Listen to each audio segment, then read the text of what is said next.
Thanks for joining us for another episode of Boom and Bust. I'm your host, Tony Clement. I'm here at the News Forum where all voices matter. The Ontario election is well underway, and one of the key issues is the cost of living and how to get the economy on track after COVID. Joining us to discuss the finances of the province is Dr. Livio Matteo. He is a professor of economy at Lakehead University. Welcome to the show. Thank you, Tony. I guess the first question, we'll keep it broad to start with. What is the state of Ontario's finances right now? Well, that's a good question. If you look at it in the short term, Ontario's finances are doing relatively well. If you look at the last budget, revenues are up. Despite the pandemic and the fears that revenues were going to collapse, after just a couple of months, revenues have essentially soared. And so revenues are up and spending is up, at least for the next fiscal year.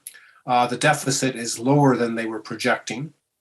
And so the finances at this point, going into an election campaign, look reasonably robust moving down the road. Now, if you extrapolate a couple of years ahead, revenues are expected to continue to grow robustly. If you look at the expenditures, however, the expenditures seem to be showing some restraint after the 22-23 fiscal year.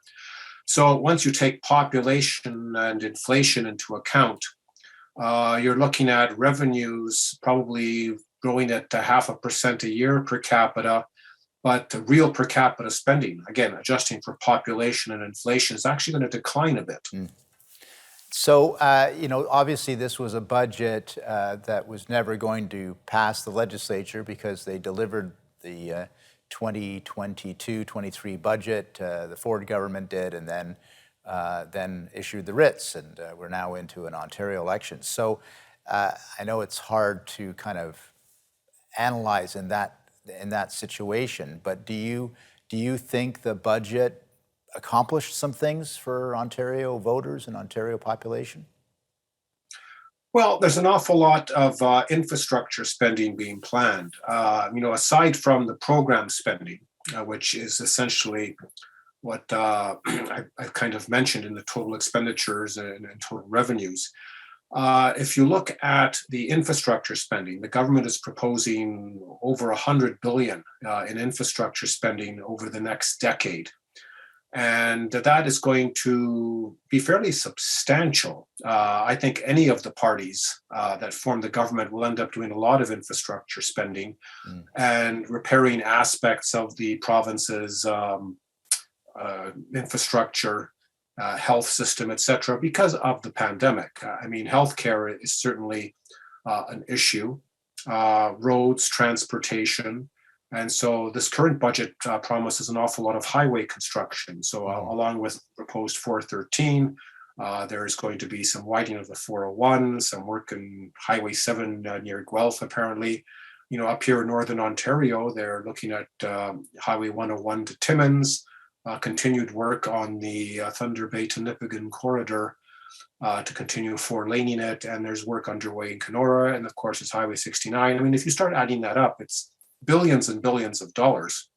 And most of that is being financed by simply borrowing, aside from the deficit. I think what a lot of people don't realize is that the deficit is only part of the picture, that the government has basically separated out its capital and operating budgets. And so even though there's something like 53 billion in accumulation next 4 years, there's almost 100 billion increase in the net debt. And so that's coming from financing a lot of these programs, including, new hospitals, more beds, long-term care beds, et cetera. We've got about 30 seconds to the break, but maybe just start on this. How has the whole COVID pandemic over the last 2 years, how has it affected Ontario's finances? Well, it's interesting, not as severely as you might think. As I mentioned, revenues are up. Expenditures were up fairly dramatically, but so were revenues. And a lot of it was through federal transfer payments. So the federal government's COVID supports, particularly in the health area and public health, actually helped immensely. I mean, federal transfers went up something like over 30% Right. during the peak pandemic. Now they're being wound up. I mean, going into the next budget year, federal transfers to Ontario are going to decline by about 12%, but the economy is now booming and of course revenues are up.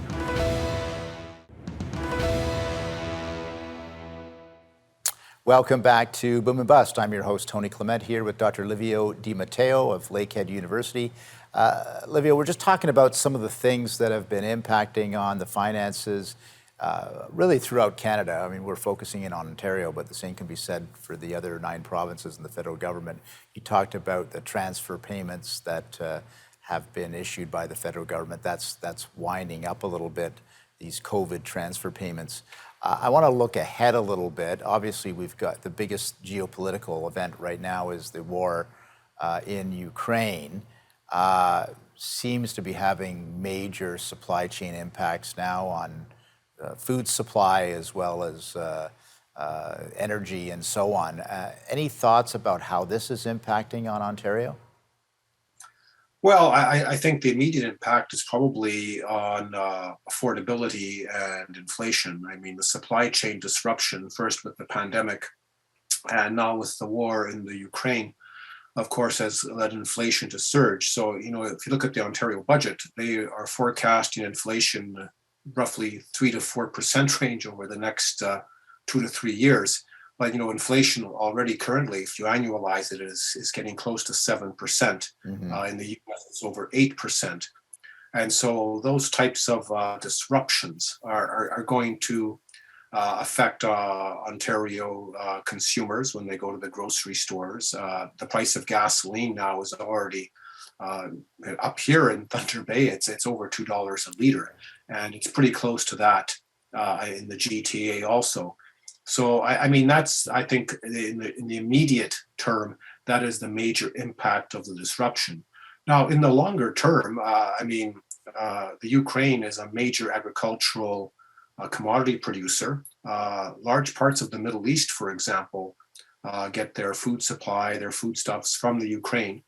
And so if that is disrupted, if there's not a good harvest this year, that will further impact supply chains.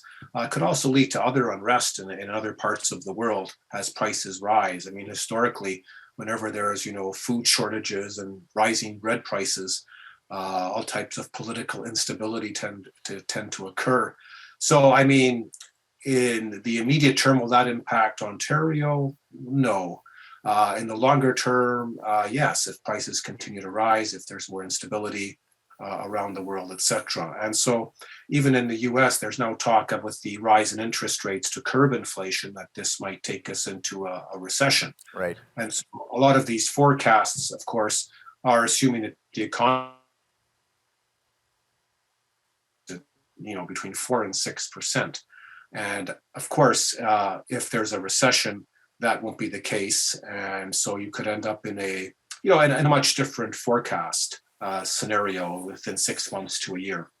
Yeah, let's unpack this a little bit more about rising housing prices, inflation, all of these things that are that seem to be with us now, despite the initial projections in COVID that this might be a temporary phenomenon. How obviously you're seeing in other parts of the world pressure to reduce taxes, help in some manner help the population deal with the high cost of living. Do you see the same pressures building up in Ontario? There's already been some moves towards that by the current Ontario government. I mean, if you look at the license sticker fees being rebated, Right. One of the parties, I believe it's the Liberals, is promising a reduction in the HST. So, these types of measures are attempts to do that in order to sort of make things more affordable. But the fact of the matter is when your prices are rising between 6 and 8%, I mean, those are relatively small measures. Right. And some of these forces are not going to be addressed anytime soon, particularly in the area of housing. I mean, housing is a particularly important issue. And if you look at the forces that have been driving up housing prices, I mean, you have a lot of stimulus and low interest rates, a pandemic pool of savings that was accumulated. You have population growth. Ontario's population has been growing at a robust rate, as is the country as a whole. And so, increased demand via population growth, low interest rates, these have come together in a sense to add to the spike in housing prices. And of course, the supply constraints, in that they're simply based on the growing demand. There is not as much housing. It's not that we're not constructing houses. I mean, Ontario is probably constructing 100,000 units a year of sorted types, but that's only marginally above what the historic amount has been.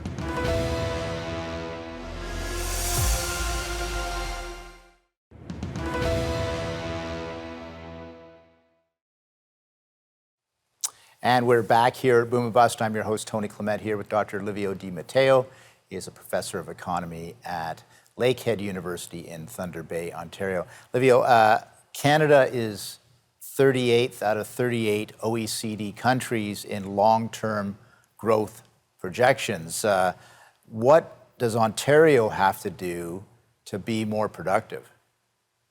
That's a very good question. Well, Ontario, in a sense, is part of the problem because if you look at per capita GDP growth in Ontario over the last 15 years, it's been rather low. It's been below 1%. Our per capita output has not been growing. Right. A lot of that is a function of business investment. So traditionally in Ontario, if you start going back, say, 30 years, the investment to GDP ratio in Ontario was probably about 25, 26%. It's dropped below 20% for a bit and now is barely at 20%. So what you're looking at is a lot of investment necessary, but it's not just, investment in public infrastructure. I mean, that's an important part of it to make sure that there's the infrastructure there to support the private sector, but you also need more business investment. And so Ontario was hit very hard, particularly in its manufacturing sector from about 2000 to about 2015, was hit fairly hard by the Great Recession. And been slow. So how do you reverse that that investment and provide the necessary incentives? I mean, interest rates are actually going to start rising. So that will actually place some impediments in the way of capital investment and capital renewal. Various types of tax incentives, corporate tax reductions are one way of getting at that and providing additional incentive. Part of it is also, in some sense, we've had all of our eggs in one basket. I mean, over 80% of Ontario's exports have gone traditionally to the United States. Right. And so in terms of our investment there, the United States over the last 5 years has become more protectionist. They are following more Buy American policies. And so that requires more skillful marketing on our part to access the American market. It also requires more effort to find markets outside of North America, outside of the United States.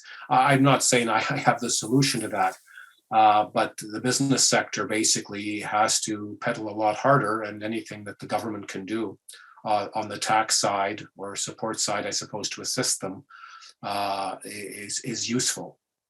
And do you think that do you think that in the last budget, again, I come back to that because it is kind of the governing document of fiscal thinking in the government. Do you get a sense, I mean, with their infrastructure investments and whatnot, that they're trying to find ways to make the Ontario economy more productive?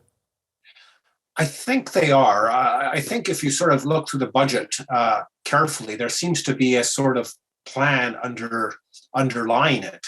And the plan seems to be mineral resources in the north, particularly the Ring of Fire, nickel, cobalt, chromium.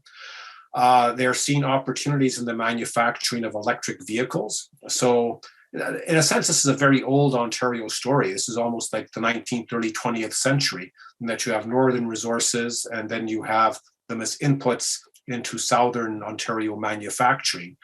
And so the building of the infrastructure to access the Ring of Fire, opening up of the minerals, and then electric vehicle production, because that is seen as the future in terms of automobiles, seems to be a deliberate strategy to try and essentially direct or steer investment into sectors that the government thinks are going to be the future.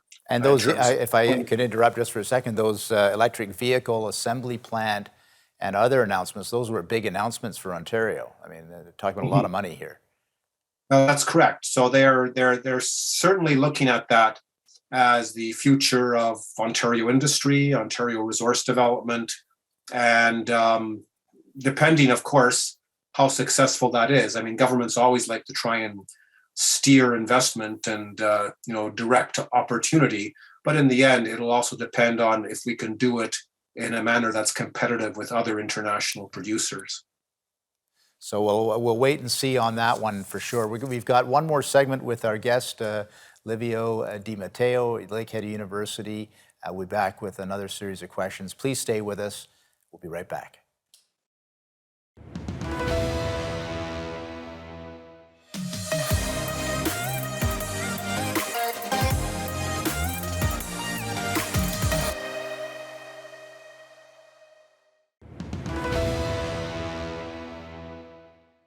And welcome back to Boom and Bust. I'm your host, Tony Clement, here with Dr. Livio Matteo, Lakehead University in Thunder Bay. Livio, one of the other things that I've noticed in the last few months with the Ford government is that real concentration on identifying the labor market. Obviously, it has been radically transformed, and certainly COVID has had an impact on that as well. And new protections for those workers in the gig economy, for example, emphasis on the trades part of the economy. I'd love to get your commentary on that too. Surely you've noticed this as well. Yeah, I have noticed a bit of that. The trades aspect is particularly important. Ontario's labor force, something like, I think, 20% now, or 20% of employment is between the ages of 55 and 65. So if you look at a lot of the tradespeople, whether it's bricklayers or carpenters, they worked through the pandemic under fairly, onerous conditions, and now they are getting close to retirement. And if you look at who's coming up, there's going to be some massive shortages of these tradespeoples, pipe fitters and plumbers, etc. So anything that can be done to increase that supply, to increase entry level into that, is going to be very important. I mean, a lot of investment in the business sector, government, is all going to grind to a halt if they don't have the tradespeople that are needed. And I mean, this extends to the entire labor force, really. I mean, it's not just tradespeople that are going to be retiring. You're going to have other professionals in the healthcare sector, which has been severely stressed. And so the question is, how do we get more people into the occupations that are going to be driving the Ontario economy? And that's not going to be easy demographically. It is an aging population. Immigration, I guess, is one way to do it. And so, the Canadian immigration system is a point system. And, we are trying to recruit as many skilled people as possible. But again, losing 15 to 20% over the next 5 to 10 years of that's a huge number. That's huge. We're not talking about a little bit of turnover. This is a lot. And I don't think the public is fully cognizant of just how big the gap is going to be. And they probably won't realize it until it's time to get things done. I mean, it's interesting that I know I'm using Thunder Bay as an example, but Thunder Bay has been aging, relatively speaking, faster than other parts of the province. A lot of the service sector jobs, there's no one to fill them. Never mind trades. I mean, there's the shortages there. And right now the gap is being filled by international students. They come into Lakehead, and if you go to the local Walmart or the superstore or restaurants, it's basically international students that are filling them on a part-time basis. The traditional pool for those jobs, even high school students, doesn't seem to be there. And so that's a bit of a concern, because who is then going to move into these positions if there seems to be a shortage. So do you address it through immigration? Do you address it through financial incentives or job retraining? I mean, that's going to be an important challenge for any party that forms the government. Is this a relatively new phenomenon, Livio? It's been going on for a while, but I think the pandemic may have I accelerated. see. I think the pandemic has really burned out a lot of people, and some people have decided they're going to retire early. Again, the other thing to do is maybe if you can provide incentives to prevent people from retiring early, depending on the sector, that might also help fill the gap. But it will be a challenge. What else does Ontario need to be doing? We've got about 30 seconds left to deal with these productivity gaps. Well, they should invest astutely. If you're going to spend public money on infrastructure, you really have to make sure you make the investments based on where you expect the highest rate of return. I mean, the risk when interest rates are low is that, well, the lowest price in the law and everything gets funded. And I mean, that's probably not the best way to spend your public dollars at the margin. You want to be more careful in the projects that you're investing in, and you might want to get some, expertise as opposed to simply political decision making in terms of where the projects are funded and placed. That's all the time we have for today. Dr. Livio Matteo, thanks for joining the program and thanks for your analysis of the situation. My pleasure, Tony. Have a great day. You too.